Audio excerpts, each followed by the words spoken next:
Yes, welcome along to episode 16 of Upping The Ante in association with Bet365 with David Jennings and Johnny Dineen, counting down to the 2025 Cheltenham Festival. Now, I was expecting to come in this morning and see Johnny Dineen crawling on the ground. Johnny, I thought you'd be goosed with your hectic schedule, but it's the complete opposite. You're fresh. 100%, yeah. Much better prep this year now. Better prep. Yeah. With the T-Hoopo kind of approach. Good breaks between the things as well. And less driving. Haven't been at home as much. Right. So staying out a bit, but getting proper sleep. It's the driving that's the killer. Driving around the country. And the car I have, if my missus has me another car, I have a gammy one. You know what I mean? Have you? I have, and you'll be looking out the window. It's like, sometimes it's like there'll be water be all fogging up and everything, you know what I mean? And the windows down. It's an awful thing, yeah. But anyway, last night I'd say 8 or 9 hours. I intend to have the same tonight and maybe tomorrow night. Yeah, exactly. And there'll be. And I haven't done anything Saturday or last Sunday. I'm not doing anything next Saturday or Sunday. So no, it's much better now. It's spaced it a bit better too, and so I should be arriving now 100% from Tuesday. Peak physical condition of Tuesday. Yeah, exactly. Pockets full. Well, I know my pockets full, but I mentally I should be okay anyway. Yeah. And we don't want to give away too much because there's a question from the crowd that's about the preview night circuit. But have you learned much over the last 2 weeks? Bits and pieces. Yes, and some of them are good. Yeah, Okay. They're interesting. I think the biggest thing I'd learned from these type of things is the way jockeys look at races and the way a punter looks at one, you know what I mean? Yeah. And the feel that they get from horses that we don't see from the stands, you know what I mean? Yeah. That fellas be saying. From the stand. You're about 2 race meetings in the last year. Yeah, I know, but from the couch. From the couch, whatever, yeah. From the screens or whatever, yeah. But they say often you're saying like that it was giving me no feel. But if you're watching that at home, you wouldn't have thought that at all. You know what I mean? Like it was never travelling, all this stuff. And you're saying, I remember watching that race and I was never really worried, like that kind of thing. But anyway, no, I think that's really, really interesting, and particularly the good jockeys saying it. Yeah. Yeah, absolutely. And Johnny has his final tip for the Cheltenham Festival before our transfer deadline day on Sunday. His last tip is today, and it's in a race you won't expect, and it's against a horse that you won't expect either. So stay tuned for that. Let's get on with the show.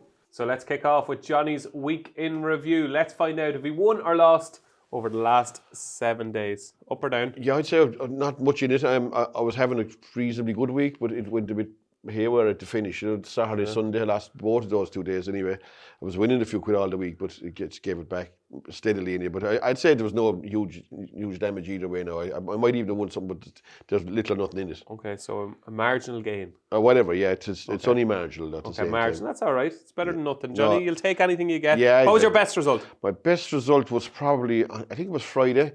I fancied 2 horses really strongly, and I backed the first one, Follow and Go, that got beat. Wow. In a fast class. Yeah. But the next one was the vital one to get me money back. You know what I mean? Yeah. That was the one I needed to win badly, and it did. Give it to me, OJ. It took a bit of a dive at the last too. Yeah. Oh my God! Because it was a mile ahead. I was saying, no, don't do this to me. And it all but did. Jeez, it all but did. So like when you're in a hole and you get out of it, there's a big sense of relief actually. To be honest. Do you know one thing I noticed with you, Johnny? Just say a horse like Follow and Go, and there's been various horses over the last couple of years that have a lot of 2s in front of them, right? They look like horses that, proper respected punters would never back. Bridesmaids, yeah. Yeah, but you have no problem in a weak race getting stuck into one that might be a bridesmaid like.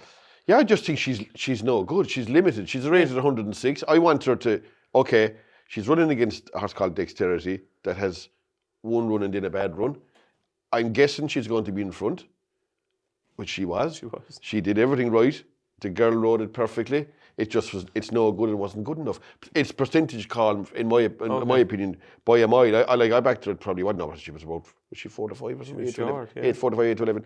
But I would have said she was like about a 2's on shot. No, she didn't win. Yeah. But I would have no problem backing her. So you're not really too annoyed with yourself after No, not at all. No, she did everything I expected her to do, but she couldn't win. You know what I mean? Yeah. She's no use. Because even Whimsy was a similar type. Do you know what I mean? That's a similar type of a bet. Yeah, it is. Yeah, I know. Yeah, no, I could probably give yokes like that chances if they drop into a grade that I think that they should be successful in. I still do think Whimsy would have won if it had started properly. Now, I'd never back Whimsy again because it's a mutant, isn't it? Like it's an absolute screw that mightn't even start. Do you know what I mean?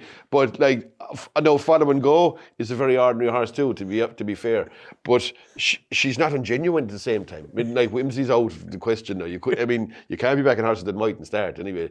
Like I didn't know that was in her locker, to be honest. Whimsy. I think another string to her bow. I probably should have. No, I think she did something, but never as bad as that. I thought no, but maybe she did do that stuff before. But I didn't factor it in when I was having debate. I didn't really. But no, I wouldn't bother me horses with twos in front of them. Okay, there are some yokes that have twos and they won't pass horses. But if they go off in front, invariably they get their turn. And your worst result. So what was the one that really stung? I think my worst result was El Fabiolo. I backed that at about 8-11 and finished up 4-11, and everything was going right. And next thing I'm saying, it's only got one to beat now. It's an nasty and definitely past that any second now. You know what I mean? And next thing you're saying, Jesus, I'm not so sure. And next thing you're saying, Jesus, I'm not so sure at all now. And next thing you beat. Yeah. You know, you're like at no stage did I think it was going to get beat, but eventually it was. Yeah. So those ones kind of they're what a rankle a bit. You know, when you think I never mind getting beat, but when you think it's like a close photo. When you think they go by the line, you've won. Yeah. And next thing you check the bet and you're saying, oh no, it's 4-1 on the other yoke. You know what I mean? So like if you think you're going to get beat all the way around, you never mind it. But when you think you're going, it's only a matter of going through the motions and you don't win. It's a bit. Will El Fabiolo ever win another Grade 1? Oh, not a prayer. Not a prayer in the wide earthly world. Would he win Grade 1? He'd be lucky to win any kind of a graded race, won't he, the way he's running now? Yeah, not at all. He should even the jump at the third last, run out, bust out through it, like as if the fence isn't even there, you know what I mean? And like not to be able to pass an easy. I don't care what trip it was or what ground it was. Jeez, it was a fairly low grade effort to me. Anyway. Gone. Oh, finished for all time. Like the fact that it's not even going to Cheltenham is a bad sign, isn't it? Like. Yeah, okay, there you go. That was Johnny's weekend review. Slightly up. So now it's time for Ask Us Anything here on Upping The Ante, where you get to have your say, get your questions into Upping The Ante at racingpost.com. And first up this week is Paul Lyons. And Paul says, Johnny, you've been flat out on the preview night circuit over the last week. What is the most interesting and the most shocking thing you've heard on your travels? Okay, so talk to me. What have you heard? I suppose the interesting thing for me is the kind of level of apathy, is that the word, towards Ante-Post. Yeah, like I've been in a few, and you know, it's like you come to horses like John Bond, just said it's 5 in the pedal, invariably 3 or maybe 4 will fancy him. Like Measurable nearly gets the clean slate every time, 5. I haven't had one person say that Measurable wouldn't win, you know what I mean? But Ante-Post, I've been in places where there's 5 and no one fancies it, you know what I mean? Yeah, I'm the same. And there's been with one, like he definitely hasn't got like. He hasn't got the 3 out of 5 in any of the ones I've been at anyway. And I've even seen 1 or 2 of them, and everyone seems to be like looking for reasons to beat him, or looking for horses to beat him or whatever. And it is surprising for a horse that's quite a short price, and it's hard to pinpoint one that you'd say will actually beat him. I'd be in the same camp myself. I not really think about, I have a feeling he won't win, but I couldn't actually nominate one that'll beat him. I'd hate doing that at the same time. And he's drifting out, like he was odds on kind of this time last weekend. You kind of expect him to get shorter, but he's on the drift. He's 5-4 now, 2.3 or something. Yeah. Look, it is surprising that he doesn't get the same love that other horses are getting. And is it just because we haven't seen him, do you think, or is there more to it than that? I just think that people think that he doesn't set a standard that can't be passed. You know what I mean? That's basically it. And like it's a race that has thrown up some funny results over the years. There's Lagar Fortunes, and you're going back as far as Anderson beating the Coudray. Like there has been wangaroos in between as well. So so look, it's a race where you can like see a strange result. And I for one, I definitely wouldn't back him anyway. Listen to these fellas, to be honest. It is surprising, though, to be honest. And the most shocking thing, is there anything you've heard, like somebody tipping up something at 66-1, or is there anything you've heard that you said, whoa, that's interesting? The one thing that kind of shocked me a bit is. You were there actually, and you asked David Casey, was it what did he say? Kopek the board? No, he said who will ride Stateman or Lassimo, and he said Paul Townend, right? There was nothing shocking about that really, because he rode it the last day.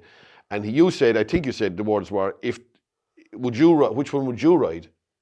And he said Stateman. Yeah. If the race was today, which was the thing that shocked me, if they were running that day, he'd pick Stateman. That was kind of shocking to me. What did you take from that? Well, I took it that maybe Lassimo mightn't be hurling great at home herself. You know what I mean? That kind of way. Yeah. I was surprised that I could see why Townend might go for Stateman. like, I do think if Townend genuinely thought Lassie-Moat would win, he'd ride it at the same time. Yeah. I have a feeling that he don't. My only guessing, like it's pure educated guessing, whatever you like to call it, that he thinks none of them will win. Yeah. Do you know what I mean? He might as well ride State Man. Do you know what I mean? That kind of way. And I'd say I got the impression from it anyway that Lassie-Moat just mightn't be doing things 100% at home. Yeah, exactly. Okay. Yeah, exactly. There you go. That's what Johnny learned on his preview night circuit over the last week, Paul. Next up is Robert McCormack, and Robert wants to know, why is Johnny so against Final Demand? First he tipped Cowabunga in the Turners, and now everywhere you're going, Johnny, you're saying you fancy the New Lion. What are you seeing that us mere mortals are not? Robert says. Yeah, look, I just think that he's going to be unsuited to this race. I have a feeling that with the drying ground, he hasn't a lot of experience. He's got just the 2 runs over hurdles. He's never run on anything bar soft, and I heard Phyllis saying the ground wasn't that soft down in Limerick. I don't know. Limerick to me at Christmas is nearly always soft anyway. It'll be not softer than it will be in Cheltenham anyway, that's for sure, no matter what kind of weather they get. And it was quite soft the last day in Leopardstown too. He looks like a pounder, a relentless pounder. A pounder, yes, what I'd call him, a grinder come pounder, whatever you like to call him. Like, he's like one of them boxes, you know, they're pounders, you know what I mean? Yeah, exactly. They're maybe not the most stylish of individuals, but they're relentless with their punches. And this guy's a relentless galloper. I do think he would have been more suited to the 3-mile race, even though he's well worthy of a place in the 2.5-mile race. And the reason, like, Cowabunga is obviously out. I think he's a big loss to the race. I think his form is tied in with the likes of Kopek, the Board, and William Monies, all them kind of things that was interlinked with good horses. And I just think that even Cocktail Diving won yesterday, beaten 100 yards by it. No, maybe it wasn't right, but still, I do think Cowabunga's form was rock solid. I think that's the best hurdle form that we've seen. But I'd go with the new one now, because I think the ground's coming right for the new one. You have done this every single night. Every single night. The New Lion, it's worse than the Sun Lions Chase and the Brown Advisory. Yeah, I know. The new one was Nigel Twiston-Davis. I know. Well, the newest one. The newest one. There is a newest one as well. So the New Lion. The New Line, yeah. And I'll make that mistake again before next Tuesday or Wednesday, that's for sure. But look, you know what I mean, and everybody watching. It could be a good omen, because the new one actually won this race. He did actually. Yeah, he beat a horse called Pont Alexandra, I'm sure, was favourite. Yeah. It was incredible actually. How I think Mullins was carrying all before him that year, and Pont Alexandra was around 6-4 on the day, and you'd say they'd eat him off the board, but they didn't. There was real opposition to it, and the opposition was because they didn't eat or drink since it was over there, and they got beat, of course. But anyway, look, I just think the New Line is a class horse, a sexy horse with a good turn of foot that I don't think Final Demand has. Now, Final Demand will have to be ridden like to draw the sting out of the other lad. And I just think that over this trip, like, on top of that, I know he won well in Leopardstown, but it wasn't a great race either, was it? Like, you know what I mean? I think it's a different test completely here, and I have a feeling that he won't draw the sting out of the New Lion, and I'd expect him to beat him. Yeah. Great race, isn't it? It will be a great race, is right. And I suppose you couldn't rule out Elliot's horse either. Yeah, okay. Some sort of a chance. And Potter's Charm. Yeah, I couldn't get over that actually. That's another thing that surprised me. Read something where is it the Ultimate Guide? The Ultimate Guide where Post, yeah. I was on that, but there was about five or six other people on it. Yeah. At least 3 of them tipped Potter's Charm. Good judges, John. Yeah. Good judges. Paul Keeley was one. There was 2 others. I can't remember who the other 2 were. But that surprised me now. That is one thing that surprised me. I thought that would have been a blank. There you go. That is why Johnny Dineen, that is what us mere mortals don't see in Final Demand. He doesn't fancy it because of the ground, doesn't think the race will suit. And now it's Sam Sharp's turn, and Sam says, now the brighter days ahead is definitely going for the champion hurdle. If you owned Lassie-Moat, Johnny Dineen, would you not sneak into the mare's hurdle and score an open goal? Because Sam says she would be a certainty in the mare's hurdle. So you're Richie, or as most people on Preview Night Circuit seem to be calling Richie Rich. Yeah, they're getting it the other way around. You're Richie. What would you like to do with Lassie-Moat? Look, without any inside knowledge, No, I just want your opinion Yeah, here now. look, I think she should run in the champion hurdle without a doubt. Absolutely. Yeah, I do. I mean, she's... What happened to this 2-year plan? Yeah, all this stuff. And now the bet is all over the place. You would know what way she's going. The 2-year plan, she should be running in the champion hurdle. She should certainly be running in the champion hurdle. I don't see any... And you think she's a great chance in the champion Of course hurdle? she has, but saying that, I'm not privy to how she's going at home. Do you know what I mean? I'm not privy to how she's going home. So maybe there is a possible chance that she's not going well at home. They don't fancy her for the champion hurdle, don't give her any chance whatsoever, so they run her in the mayor's hurdle. Is it a bit like Vautour? The year Vautour was supposed to go for the Gold Cup, do you remember? And everybody was saying, oh, he's working terrible. Oh, sure, he shouldn't even be coming over. And next thing he absolutely bolts up in the Ryanair chase. Yeah, but they didn't forget the back Vautour in the Ryanair either, did they? Like, you know what I mean? He was backed off the board. He was even money favourite, you know, and won alone. Look, I have a feeling if she does run in the mayor's hurdle, she probably won't even win it now. You know that? Do you, John? I do. I think that the only reason that you'd run her in the mayor's hurdle, surely, would be that she has no chance whatsoever in the champion hurdle. But would a 7 out of 10 Lassie might not win the mayor's hurdle? Yeah, maybe so. But like when horses go back, if she has gone backwards, well, like I don't see it. Have you just is that kind of what your gut is telling you, that she's just maybe not sparkling at home? Well, I think she should run in the... I'd run her in the champion hurdle. I don't care what she finished tailed off anyway. Do you know what I mean? Yeah. The mayor's hurdle is a nothing race anyway. It's an absolute nothing race. It shouldn't even be a grade 1 by right, should it? Like, it's a joke that it's even a grade 1. There should be no mayor's races grade 1s anyway, none whatsoever. It should be grade 2 and grade 2 only. And then if she wanted to run it, then fair, but give her a £10 penalty or something like that. But it shouldn't be a grade 1, and that we'd have no argument then. And we should know by now what race she's running in as well, shouldn't we? Like, let's be fair about it. Messing with you this morning. No, but let's be fair. Like, it should be like, at least Elliot comes out yesterday and say, you know what I mean? We had this discussion last year. There should be a cut-off point. Yes. And there should be a cut-off point. Yes. And if the race doesn't suit you, tough to manage. Yes. Exactly. Absolutely. Do you know what I mean? Like we're nearly at this, and it's all it is boosting the bigger stables' chances of winning. Do you know what I mean? Yeah.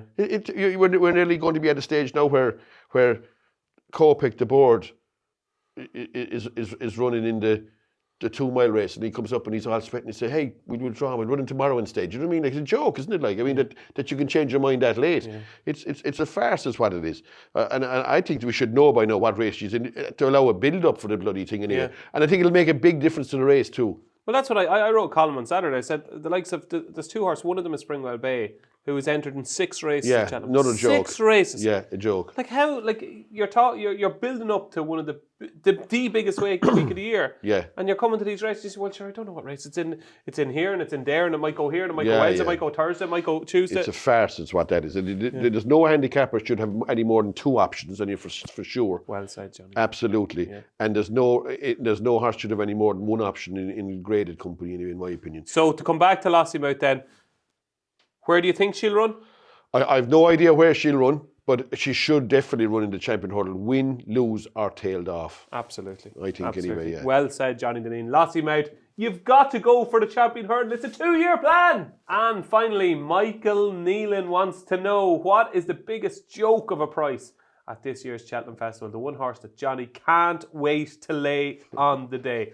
Right, so of all the prices, 28 races, give us the one price that's an absolute farce. Yeah, I looked down through all the races. There's not that many that you'd say like are completely farcical. I'll just give you 2 I don't fancy anyway. Right. You know, and that's saying that I'll be amazed. Here's a double for you now. Yeah, I don't fancy Solness in the champion chase, single figure price. Yeah. I definitely wouldn't back that at any price. And I don't fancy Maureen in the Mayor's novice hurdle either. Okay. That's under 4. She's no experience. She's one run over hurdle. She's no form on the ground. She's hard to train. She could be deadly though, could she? She could be. She's very likely not to be deadly, in my opinion. Anyway, we'll see how deadly she is on Thursday. I fancy. You lay her. I would if she was the price she is now. Yeah, I would. I will definitely be against her anyway strongly. Is she the type of kind of Willie Mullins, even though he hasn't a great record in the Mayor's novice hurdle in recent years? Is she the type of mare that could be absolutely hammered and go off 6-4? Not a prayer. She'll go the other way if anything. Will she? Yeah, she will. Yeah, she'll go the other way if anything. But Townend Mullins unbeaten Mayor's novice hurdle. If he's having a good week, does she not go off? I still don't think she'll be well back. No. Do you just think she's not that good? Yeah, I have a feeling that she's no. I have a feeling that she'll be nowhere in that race myself. No, to be honest. Okay. And you don't like Solness? I don't. I just think like I can't get out of my head. I was looking at Solness about 6 months ago running around Sligo in a conditions hurdle, 3-horse race. Yeah. It's called in Mustard. You know what I mean? Now it's second or third favourite for Champion Chase. I just can't see that level of progress. I don't know. It wasn't that long ago I was beaten in Clonmel, hammered by something. What was beaten down there? 2.5 mile race. Oh yeah. Jeez, it was ragged. It was anyway. You know what I mean? I don't know. That wins the Champion Chase. I couldn't fancy it anyway. No way. You didn't finish that sentence. If that wins the Champion Chase, you'll be what? I don't know what I'll be, but I'll be in trouble anyway, that's for sure. And that was this week's Ask Us Anything. So it's Star of the Week time here in Upping The Ante, where Johnny Dineen counts down his top 3 performances from the last 7 days. Slim pickings. Yeah, look, as you'd expect this time of the year, the horses don't be as good running at weekends and that. But I actually laid it and it won. A horse in Presby on Saturday. It was World of Fortunes. Oh, yeah. It was a good effort to do what it did. Liam Kelly's a good spot for them people. Like 40 grand race for a listed mare's race. You know what I mean? Rather than going to Cheltenham, probably running for double that and having no hope in a race. You know, kind of it was, and you're probably fresher for the spring meetings in Ireland as well. But jumped. You see her jumping? She jumped up in the air at every hurdle. She lost a lot of ground, but she was ridden properly up in the van. She gave £5 to the whole field, and she never really looked like being passed up the straight. Now, even though there was horses going better than her, I just had a feeling that nothing would get by her because she's a horse that once she's in the thick of a race, she finishes great, and she's a likeable animal now. To be fair, World of Fortunes. Okay, World of Fortunes. Number 3, number 2. Number 2, I went with Grey Dawning in Kelso. Surely you backed him. You're all over him. You thought he was a good thing. He drifted out. Did you back him? I tell you what I did now. I had a tiny bet them at 4 to 6, right? Then when he went down to 5. You didn't back him at 6 to 4? I did not. No, I didn't. Even though I hadn't great talk behind any of the others in the race. I left it run. I said, look, I hadn't a lot on it, so I said, but there was no way I was following in. I don't do that, and I don't mind if they win afterwards. That was the last thing in my mind, and it was going in at 5 to 4 against and backing them again. But the one thing I did, on top of it being a good effort, and it did get to run at the race and all that, and if you backed it, you never really thought it was getting beat. But wasn't the camera work in Kelso incredible? Did you see that? Good or bad? Oh, brilliant. Brilliant. It was like you're riding them yourself, wasn't it? Yeah. Jesus, it was unbelievable, it was. Yeah. Like you're really, I don't know how they can't do that at more meetings. They'll probably do bits and pieces of it at Cheltenham when they're coming down the hill and that. Yeah. Do you know what I mean? You like that? Oh, fantastic. Yeah. It's like you just see them, and the angles they were showing, it was actually hard to predict where they were in the race in Kelso, because I'm so used to watching Kelso with years. You know exactly. That's why I thought you mightn't like it. well, I suppose if you see them jumping the third last, you should nearly know they're coming to the second last about 20 seconds later. Yeah. But no, you are good at maths. Yeah, no, but I just think it was brilliant how close up they were getting. You see it a bit in Turles, you know, when they follow them around. Yeah. I think they're brilliant angles, and it was a good, like it won easy, but it was tight to win too. I mean, don't ask me why it went out to 5 to 4. I do not know. I couldn't answer that question, but it did win easy at the same time. Yeah, like it was a sort of performance. When I watched it, I said, "Jeez, surely he should be having a crack at the Gold Cup." You'd have thought so, yeah. Have thought. Saying that, he's going to go to Aintree fresh. Yeah, I can understand. I could too. The strategy, but you're just kind of going, God, he just looked in love with the game. He jumped great, travelled great. When he's buzzing, he's a really good horse. When he's buzzing, you kind of think he'd beat Everton both galloping the jumps nearly. Well, yeah, he's good place chances, but I suppose he'd go to the bowl, is it? And he'd be there fresh, and he's probably the horse to beat. He'd take a lot of beating on that, yeah. Okay, number 2 is Grey Dawning. Numero uno. Numero uno was a bumper horse in Huntington on Sunday. A horse called My Daddy Paddy. Did you see him running? No, I thought you would definitely pick the bumper horse in Newbury on Saturday though for Tom George. That blew me away. Yeah. No, I went with this one. Right. My Daddy Paddy. My Daddy Paddy is a horse belonged to Dan Skelton. Yeah. Yes. Yeah. Yes. He's by walking the park out of Deb, who was a 140 rated chaser, you know. He's actually owned by the same person that owned it Cinders and Ashes all them years ago for I was looking at the colours, I said, I know them from somewhere. Donald McCain. Yeah, McCain. I don't know the name of the guy, but he owned it that for sure anyway. But he's horses with Skelton now. Look, well backed, like beforehand, which is always good, I think. So they know what they have. Travel well. And won in a canter, absolutely won in a canter. Like you're looking at that race, you're looking at saying, geez, this is something smart, special, you know what I mean? Like, yeah. Now, he's only 4-year-old, would he go for Aintree? Bumper Aintree maybe? I don't know, would he go for that or not? But they could put him away, they did the same with the New Line, he won a market race and bumper, and they didn't run him anymore. But I'd say he's a horse that will be heard of again. My Daddy Paddy, put him in your notebook, he's Johnny Dineen, Star of the Week. Now, let's have your one for the Racing Post tracker. The one horse that caught your eye that viewers have to put in their tracker to back next time? The horse that you just mentioned, actually, Tom George's horse that won the bumper in Newbury, Heron in the Park. Is this on the spot now, Johnny? You're just making this up as you go along, are you? No, you stole my thunder there a bit, yeah. But what on earth was that? I don't know, but it didn't half win at the same time, yeah. No, it was only a 5 or 6 horse race, but the second horse had won a bumper. Yeah. And I was looking at the race, and there wasn't really any money for it. Just Cobden was riding it, and cost 285 grand out of a point in Barra's house. It was trained by one of them Doyles. Yeah. And like at no stage did you think it was going to get beat. And it was funny watching the race. There was a horse at Ben Pauling's that was in front for the Callum Pritchard rode it. Yeah. And I kind of said, at 2 furlongs out, I said, this horse at Pauling's is a very good horse. He's not coming off the bridle. He's going to win easy, right? He only finished 3rd. And then your eye is drawn to Harry Cobden, and you're going, what's going on here? Like, he travelling beautifully? I did, yeah, it did. It really travelled like a fair horse. Probably might want slower ground, but again, it's by walking the park. He must be a great star walking the park, because every horse you talk about is by walking the park. Aren't they? A lot of many of these good ones. So I'd say you'll be hearing of it again. Like again, will they go for that mare's race in Aintree? Will they put her away? Maybe they mightn't go for the race like that. You know, that could be a race with a big field and all that. She has the 2 runs. They might just keep her till the next season.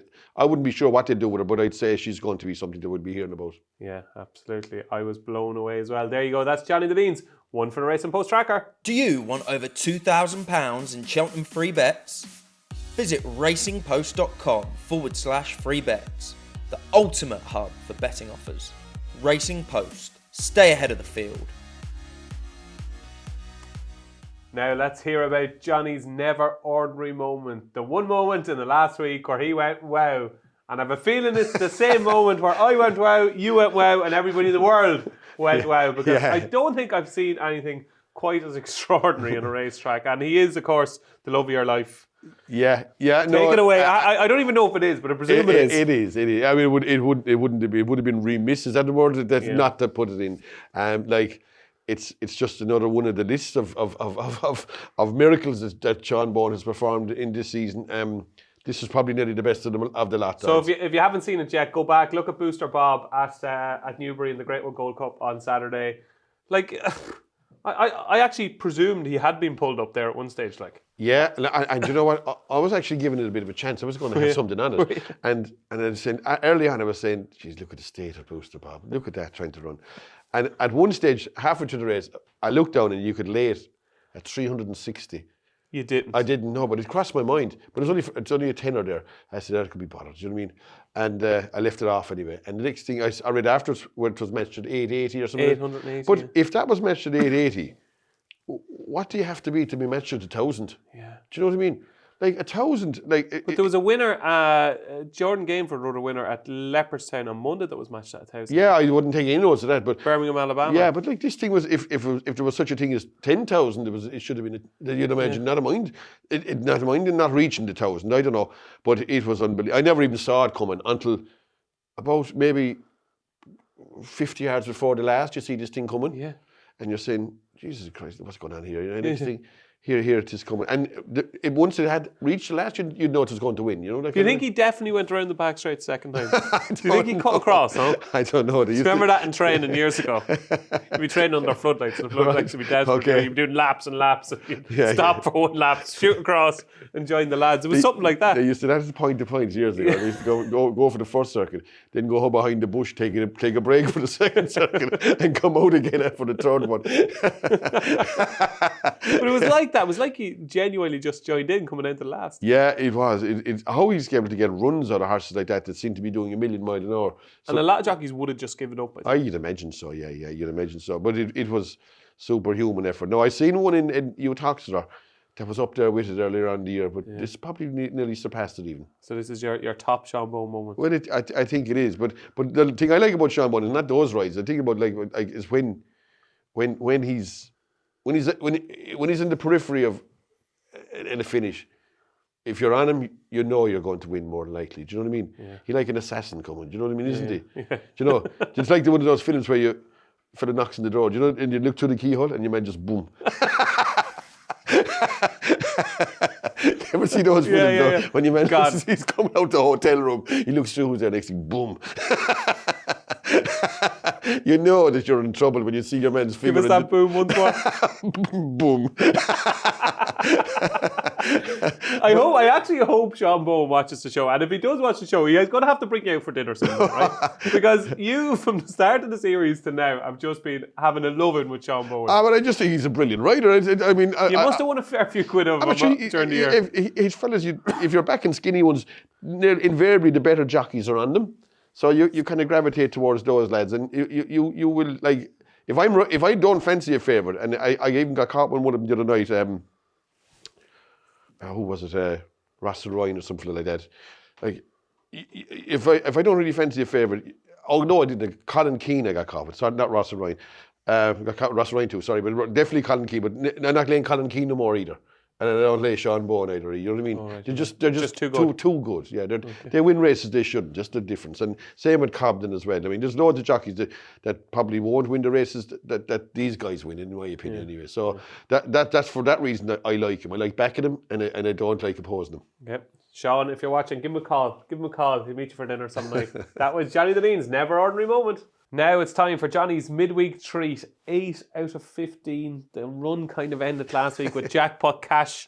No cash from jackpot. No, made a few mistakes. It did, and I'd say the ground was awful as well there, wasn't it? It was Banger, It probably didn't help its cause, but doesn't find much anyway. I knew. Did you have a few quid on him? I had, but not a fortune. When I watched the first race there, and Sam Tucson David, who rode Jackpot Cash, won the first race, and he went round the outside. I said, the ground is awful here.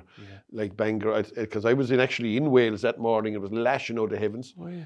And I expected, and Bangor's always a soft place anyways, but I expected the ground to be bad, and it was. And I'd say it might have helped him. He was kind of interfered with by a horse, but look, he's the kind of horse that if he was going to win, he didn't want any hardship in a race. If you know what I'm saying, he's not the heartiest of characters, and he managed to throw it away anyway. So okay, you're still 8 out of 15, Johnny. What have you got for us this week? Oh, look, the race on Wednesday's poor. Tomorrow's awful racing. So I go over Thursday. I go over a horse in 4:30 climate in a maiden hurdle, a horse called Beckestein. Beckestein. B-E-C-K, Beckestein, yeah, T-I-N-E. He's goodish enough bumper for him, but he fell in a race in Limerick, his second last run at the last against Bones and Fire. He would have beat him, Bones and Fire. Yeah. And he's probably capable. It's one of those maiden hurdles where you can't be placed, and he, in theory, like he shouldn't even be in it because he should have won a race. You for horses that have never been placed before, or else it's a rating, but something that I think it's for not being played, because as far as I can see, it was nothing placed in the race, but. In theory, he shouldn't even be in the race anyway, so I'd give him a good chance in a race like that. I think Liam McKenna is claiming £5 off him. It's an ordinary race, and he might scrape in. Beckestein is Johnny Dineen's midweek treat. So it's what's happening this week time, and I know we're on the eve of the Cheltenham Festival, but Johnny, we could have a decent card at Sandown on Saturday, and we're actually going to preview 4 races, kicking off with that EBF Novices Handicap Hurdle, and this is a proper race. Yeah, it is, but I'm really sweet on Meet Me by the Sea. Oh, I'm taking you on. Are you? Belliano, yeah. Yeah, I like Meet Me by the Sea. I like the fact that it's the first time at the trip. Yeah. I say he's going to improve a lot. I think he's well in, and I presume the young fella that's been riding him all along will ride him again. Callum Pritchard. Is he still claiming 7 or is it 5? 5 surely now, maybe. 5, yeah. But I don't know. I'm not sure myself, but even if it is, it's stealing 5 anyway. You know what I mean? He's very good, yeah. Yeah, he's a decent rider, is right. So that brings him down to just the high early 120s. Jeez, if he's not an early 120 horse, but they're all better than their marks. Oh, maybe like so. Belliano is better than his mark. Oh, probably, yeah. And even the Kimball Brewery, even a horse of Sam Thomas's that's won. Say different or something. He's a 109. Say different, yeah. Yeah, he's 109. He's probably well in, but I think Meet Me by Sea has £20 in hand myself. 20? I would have thought so. Well, I would have thought last year. I would have thought Hastings had about £20 in hand, and he didn't win it at the same time he got beat. Yeah. But I'd be going the same way this year. I'd say this horse a lot in hand. A lot in hand. Yeah. Right. Yeah. I'll take you on with Belliano. Right. With breakfast on when are we going over to Cheltenham? Sunday. Right. Yeah. Breakfast on Sunday. Right. Okay. I'll go with Belliano. Right. Okay. You can have Meet Me by the Sea. And moving on to the Imperial Cup. Can I start here? Yeah, go ahead. I like last year's winner for your man, Mr. Bowen. Go Dante. Okay. £2 lower now, right? Go back and just have a look at the big hurdle at Newbury, right? He actually kind of poked your eye out turning in. I was like, this horse is really going to get into this against Joyeuse. and just kind of crashed through the third last, and you can see the camera angle actually kind of zoomed in on the mistake because it was at a side angle, and it just knocked his momentum a little bit. I think he finished 7th, but I thought it was a really good run. He's had a really disappointing season, Dante, but if you just watch him through 3/4 of that race, it looks like he's coming to the boil. Off 127 now. I think he was off 129 in the race last year. I thought it looked like I thought the race in Newbury looked like a proper trial for this, so I'm very much in the Dante camp. Yeah, I thought this was a hard race. I was looking maybe a speculative outsider, Spirits Bay. He's been running kind of okayish in these races. Yeah. He wasn't a bad novice last year. Look, I think he has a little chance in each race. He'd probably be biggish price in a tough race now, yeah, to be fair. Absolutely. Okay, that's Spirits Bay. Moving on to the listed mares bumper. This can throw up decent horses. Johnny, have you found one? Yeah, look, I was surprised that there was only 10 runners in this race. So that you're talking as probably a single-digit field, which is unusual. I can't ever remember a field as small as that in a race. And it's not a great race this year either.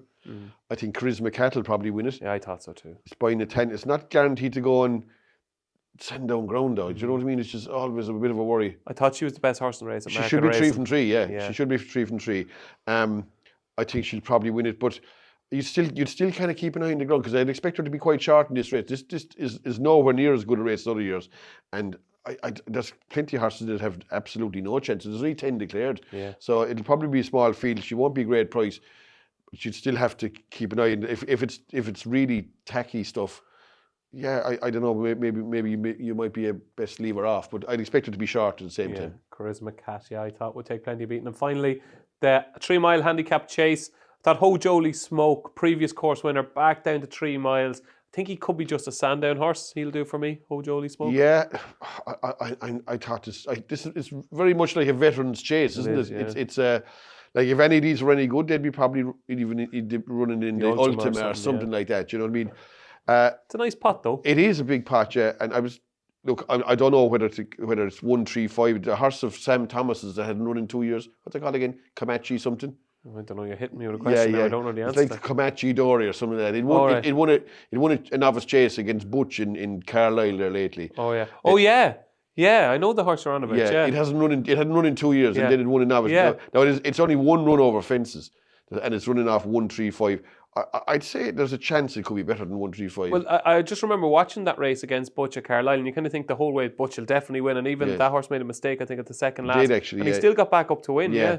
Look, he's a horse that was a smartish hurdle horse, but like he's no experience. But he's a horse that could have more to his upside to his rating than a lot of these who are really, really exposed. Okay, there you go. That's what's happening this week.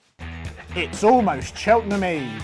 We've got the ultimate daily giveaway in the run-up to the festival. Search Racing Post Cheltenham Eve on Google to find out how you could win 4 Cheltenham Festival tickets, a Racing Post Plus annual subscription, 4 tickets to the Grand National, shares in Racing Club's Albert Bartlett Contender, Wendigo, and even £500. 4 tickets to Royal Ascot, and all expenses paid VIP race and stay trip to the Punchestown Festival. Search Racing Post Cheltenham Eve in Google to find out how you can win. Racing Post, stay ahead of the field. So now it's time for DJ versus JD, our weekly charity bet competition. Unfortunately, Helen Vine couldn't do the business in the opener at Kelso last week for me, despite being well back. So I'm down to plus 37.50. And Johnny, you the non-runner, you're minus €337.50, right? Yeah. 2 weeks to get it back, right? Come on. Yeah, all I want now you can do it. is to get you into negative. Then I'll be happy. I'd say you're probably safe enough. Yes. I'm not worried about myself. Okay. I'm almost written off now. Yeah, okay. Well, what I really should do is just pick an odds-on shot here. But no, I think You know in school, 2 minuses made a plus. Yeah. So if I get you into minus, I'll be happy. Yeah, you'll be happy. Okay. But I'll be like a fella in the bench. I hope you win now. Yeah. He's swinging out of it, yeah. I am going for the 225 at Sandown, Dante, to hopefully get back-to-back Imperial Cups. 8-1 bet 365. I'll have 50 quid on Dante. Just like that run at Newbury. I think he's coming back and I think he's well handicapped. So 50 quid on Go Dante at 8-1 Bet365 in the Imperial Cup. And Johnny? Yeah, I'll go with Meet Me by the Sea. Oh, shock horror. Yeah, in the 150 in Sandown. 3-1 Bet365. It's not enough to get me out of a hole. No, but it'd be 200 quid to get back, Johnny. You'd be all right. No, I'll still have to pull a rabbit the last night, won't I? Like, you know what I mean? The last one is a Cheltenham charity bet, so you might be able to pick something there, exactly, yeah. But I'm in deep trouble now at the same rag time. order. Yeah, rag order, yeah. A fella I know might say. I'll go with him, Meet Me by the Sea. Anyway, Okay, Meet Me by the Sea in the 150 at Sandown, 50 quid on the nose at 3-1. And that is this week's DJ versus JD. And of course, it is time for the most important part of the show. It's the festival squads, which have, let's just say, we've been depleting our teams in the last 2 weeks, Johnny. Yeah. Unfortunately, another one bites the dust for me. Wind beneath my wings. Oh, he's gone, yeah, that's right, yeah. Gone. Delta work, gone. Looks like Cargisi, gone. Looks like she's going to go for the county hurdle. Firefox for the Arca looks like he's going to go for the novice handicap chase. So it was looking glorious there a couple of weeks ago, Johnny. It's just not looking so rosy now. Yeah, you've a healthy injury list, don't you? I do, yeah. I'm like Ange Postecoglou at Tottenham, so I am. Yeah. I'm just relying on Lulamba, obviously, is going to be my main player. Hopefully he gets to the festival in one piece. Have him at 10-1. Romeo Coolio, 12-1. Never know. Langardana, 50s. You never know. Yeah. So fingers crossed we can get one or two over the line. And obviously you were dealt a blow with Cowabunga there the week before last. Actually, that's the very nature of punting, isn't it? Ante-Post. You're going to get those ones where they get ruled out at some stage during the season. They're going to go for the wrong races. But you have, of course, Factifile of 15-2, Total Luck, July Flowers in there as well. So you have in your words, you have a few chances. I have chances, yeah, but I have nothing that say is an absolute anything like a good thing or anything like that. You know what I mean? Well, Dino Blue 9-2. Yeah, that'll take the dirty look off it if it did win. Is right, exactly. Yeah. Okay. So your final member of the team. So we'll be with you on Sunday, 6:00 Sunday. We'll be back for our pre-festival show, and that's transfer deadline day where we get to get rid of 2 and bring in 2, which we do need. It's a bit like Arsenal needing a striker. Yeah, it is. We do need this deadline day, don't we? Well, in the pocket isn't going to be much good to me anyway. In the pocket is not much good to you. And Cade Doherty and a few other ones is right. No, yeah. Although Cade Doherty might actually turn up in one of them races. So yeah, I think it's about a 50-1 chance for the turners. I'm sure. Okay. Okay. So what have you got for us? Your last selection before Sunday is. Look, my last selection is Better Days Ahead for the Brown Advisory. This surprised me now. I like him, but I didn't think you would. Yeah, I just think he has a good chance. That's all. I was kind of struggling for one now, to be fair. I looked at all the races and I have representatives in some of the races, and then some of the horses I fancy were too short to put up, you know. So I mean, I wasn't going to put up something at 5-4 even. Why will Better Days Ahead beat Ballyburn? Look, I just think Better Days Ahead is a really, really solid horse that you're guaranteed to get a good run from him. I would see him definitely being placed. I can also see him getting beaten. Of course I can. He's 8-8 or 9-1 to win the race. 9-1 with Bet365. Better Days Ahead. But I do think he'll be there turning in with a chance. Now, if Ballyburn turns up and is at his best and does the same thing as he was doing over hurdles, he'll beat him. Dancing City has every chance of beating him. But after that, I think he'll take care of the rest of them for sure. Yeah. And there's no guarantee that first of all, Ballyburn will be as good or be as effective over 3 mile in 1 and over fences at Cheltenham. And Dancing City might just want the ground a bit slower as well. So I think your man he want it slower though? Better Days Ahead? I think he's a bit of form on all sorts of ground. But then Dancing City has beaten him on good to yielding in Punchestown. So you could have argued that too. I think Ballyburn won't win myself when the time comes. And I think it's probably between Dancing City and Better Days Ahead. But just going to these Cheltenham previews, that was a horse that there is a good bit of love for, Better Days Ahead. Yeah. Especially from the stable. They seem to be rated fairly highly. So I'm going to go with that and listen to that kind of, those kind of... You're going to listen to your ears? Yeah, exactly. And I'm going to listen to those people and go with it. And of all the races that was left, it was nearly the best option I could find. There you go. I think that's a shrewd selection. Johnny Dineen's final member of his team before the big transfer day on Sunday. It is Better Days Ahead at 9-1 for the Brown Advisory Novices Chase. And finally, it's time for Johnny's joke of the week. Now, we haven't ended up in the criminal court just yet, okay? So we've only 1 week to go. So you won't this week either. All right, okay. Yeah, you won't.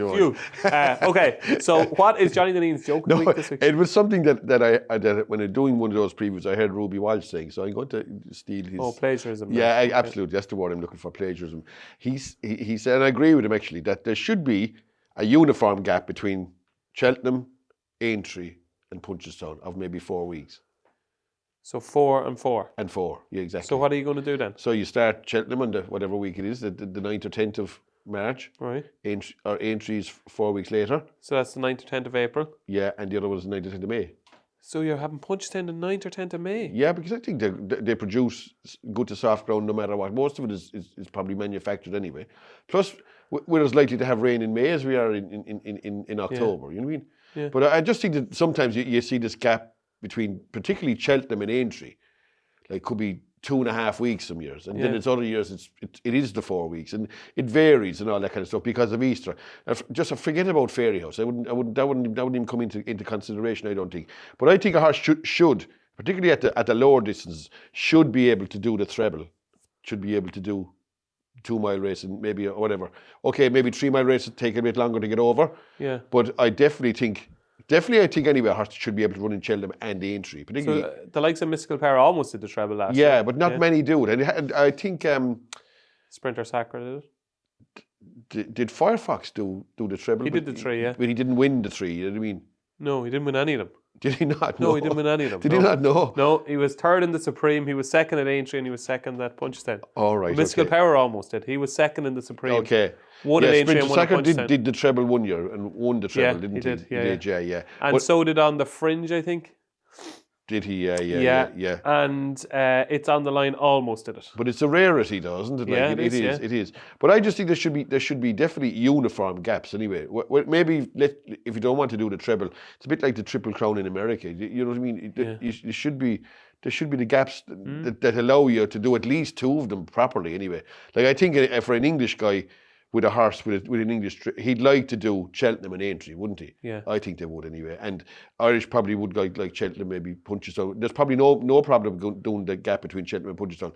But I wouldn't mind if there was an option of maybe having that you could do the 3 of them, comfortably do the three of them, particularly at, as I said, the Lord. I suppose at 3 mile races they take longer to recover from, but definitely the shorter distance horses could do the treble. And I just think the notion that it's like this year you look at the calendar and it's there's only 15 days between Cheltenham. You know what I mean? This kind of stuff. You look at the what? You look at the calendar or whatever, the diary or whatever you like to call it.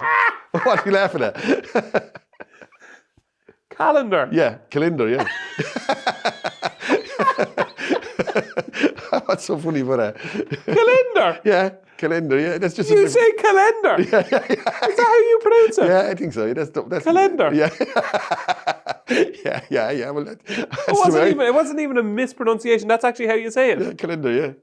Calendar. Okay. Right, go on. Yeah, you look at the calendar. Look at the calendar anyway, and you see like 17 days or something. You know what I mean? Yeah. And next year it's 29 days. You know what I mean? I don't see any reasoning behind that it should be standard procedure. And So equal gaps between the 3 big festivals. I think so. Yeah, I think it would be fair on everyone anyway. Okay, there you go.